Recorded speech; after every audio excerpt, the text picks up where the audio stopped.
Hello, welcome back.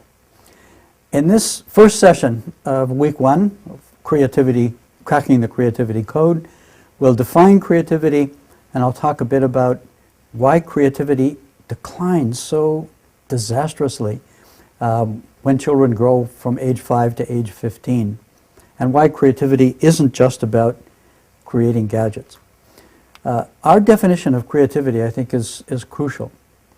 We define, first of all, how do you define creativity? Novel ideas, new things. We define creativity as widening the range of choice. The reason this definition is important is that many of us are creatures of habit, and we try to narrow the range of choice rather than widen it. We pick things that we like, and then we stick with that, and we avoid new things because new things are sometimes uncomfortable. So the very first step in becoming more creative is to break the chains of habit and to explore new things, new foods, new clothing, new music, new friends, new experiences. Warren Buffett once said that the chains of habit are too light to be felt until they become too heavy to be broken. Break the chains of habit. Explore your uncomfortable zones. Widening the range of choices. You can do the same thing, which is very comfortable and very safe and very secure, or you can try new things. And those new things, if you don't like them, if they're not good, don't do them, drop them. But if they are good, they can enrich your life and make your life much more interesting and lively. Here's a small experiment. I'd like all my students to fold your arms. Fold your arms, as I've done. Now, normally, you fold your arms in one way. I fold my arms with the left arm over the right. Now, reverse your arms. Fold your right arm over your left if that's the opposite way to what you usually do. How does that feel?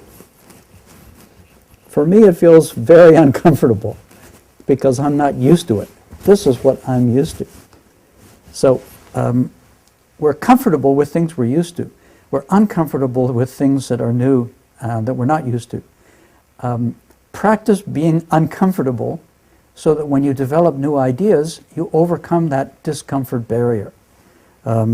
Break your habits. Break the chains of habits. I once told this to my students that I wanted them to do new things, new foods, new music, new friends, new clothes, different clothes during the week that I was teaching them. And they took their revenge by asking me to do the same, and that meant that I had to listen to rap music, which I rather dislike, but it was interesting and perhaps enriched my life a little bit. So creativity is this weird combination of head in the clouds and feet on the ground. Head in the cloud imagination, and then feet on the ground practicality to make those ideas happen. And that's why real creativity is so hard. Creativity is actually doing something, making something happen. It isn't just the ideas. Da Vinci had great ideas. He wrote them in a notebook. And most of them were never implemented. He invented the tank, the submarine, the airplane, the helicopter, the parachute. Somebody built a Da Vinci parachute based on his drawings. But it took 500 years. We don't want to wait 500 years for people to implement our ideas. Head in the clouds and feet on the ground. Someone I greatly respect is a British educator named Sir Kenneth Robinson. And he was knighted for his efforts to make schools teach kids more creatively. He believes that schools kill creativity. And he knows what he's talking about. It almost happened to him. I urge you to view his 18-minute talk on TED. The URL is shown on your screen. And I would just briefly like to read some of his quotations about schools. You can also look up his book. One of his books is called Out of Our Minds, Learning to be Creative. Really, really wonderful book. Robinson basically says that our schools give us a very strange paradoxical message. So do our big companies. I expect all of you to be independent, innovative, critical thinkers who will do exactly as I say. And that just doesn't work. Do we really teach children in ways that foster creativity? We really don't.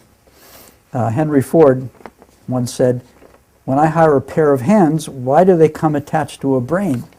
You don't need a brain on his assembly line where each worker has to do one simple task and do it again and again, precisely and accurately, with high quality for an entire day. This is the industrial system. And what Robinson says, and I'll quote here from his book called "The Element: How Finding Your Passion Changes Everything." He says that public schools were not only created in the interest of industrialism, they were created in many ways, they reflect the factory culture they were designed to support. And this is especially true of high schools, where school systems base education on the principles of the assembly line and the efficient division of labor. Schools divide the curriculum into segments. Some teachers install math and others install history, and they arrange the day into standard units, and we kind of learn old knowledge rather than be stimulated to find our own new knowledge. Now, you need the old stuff. You need to know that. You need mastery, as Confucius called it. But you also need rebellion and creativity. And that part schools tend to mess up. And here's the evidence on your screen. This is from a study done by Land and Jarman in their 1992 book, and it shows creativity measured by the Torrance creativity test. And this is a test that we're going to ask you to take, a shortened version. And it's given to kids who are 5, a version of the test, when they're 10, and then when they're 15, and later when they're adults. And of course, 5-year-olds are geniuses in terms of creativity. All 5-year-olds are creative, and the reason is simple. They haven't yet learned what is impossible. So anything is possible. And for a creative person, when anything is possible, everything is possible. And then we send them to school, and they learn the right way to do things. And the creativity score drops from 98% genius to 32% genius, and 10% genius when they're 15. And by the time they're adults, the genius percentage is down to 2%. We've beaten out that creative spark. We've extinguished it in people, partly with our school systems. Can you teach children to think creatively? Or are they just born with it? Well, according to a big expert, Paul Torrance, who invented one of the main tests of creativity, he says, "I know it can be done." He has done it himself. His wife has done it. He's seen excellent teachers do it. We've all seen children who are non-thinkers learn to think creatively for years afterward, simply by practice, by stimulation, and by inspired teachers. Teach them how to do it. And there are many, many studies who show how to do this, how to use practice exercises to stimulate creativity. A book that I'm especially fond of is a book by Dr. Norman Doidge called "The Brain That Changes Itself." And we now know that some of these exercises, including creativity exercises, actually change physiologically our brain in ways that are highly, highly desirable. So to make this point and emphasize it, creativity is widening the range of choice, not just in terms of gadgets, the things that we buy and use every day, but in every aspect of the human existence.